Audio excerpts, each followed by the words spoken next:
Hello everyone and welcome back to the studio.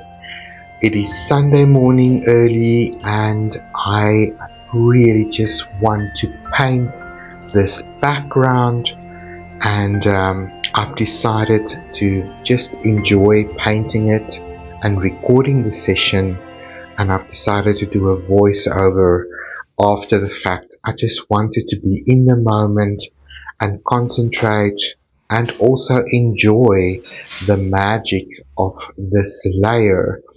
So my strategy here is going to be to do a very wet into wet background, but I really want to capture as much of the flowiness of this scene as possible. So here you just see me preparing the paper.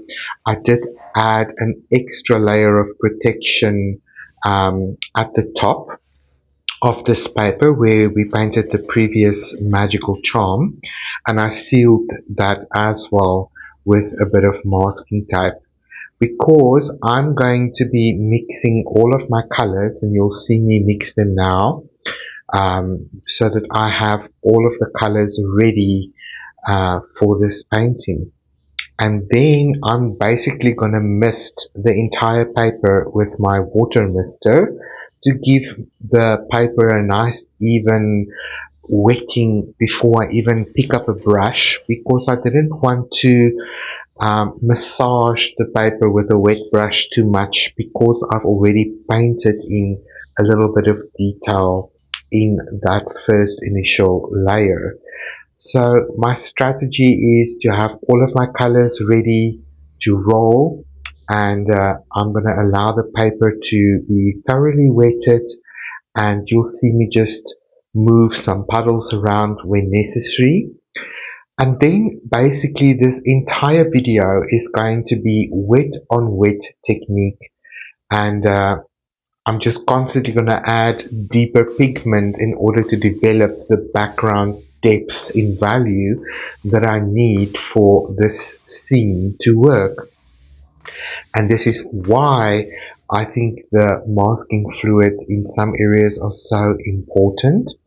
And then at the end you will also see me lift a little bit of color just around the areas of rock, and I'm constantly gonna sort of work to develop the altar and to make sure that the color don't flow too much into that round shape that serves as the foundation for the wand. So I feel that is really critical and important during this painting session. So for the rest, it's pretty much interpreting what I'm seeing on the reference material and then allowing the paint to tell the story pretty much. So you will see me work with a variety of mixtures. At this stage, all of my mixtures are pretty much like tea and coffee. Because I'm going to work wet on wet, I'm making my mixtures in my palette a little bit stronger than I would normally do, simply because I know I have the white of the paper, I have water on the paper, and I've got water in my mixture. So that is going to dilute the color quite a bit. But a good foundational sort of process now, of just getting color in the areas where I want the color, and then adding deeper and deeper pigment as the session progresses is going to be my strategy. So you guys just relax and enjoy this layer with me and enjoy the magic that the watercolor is going to bring us. So let's activate our artistic ones in this painting.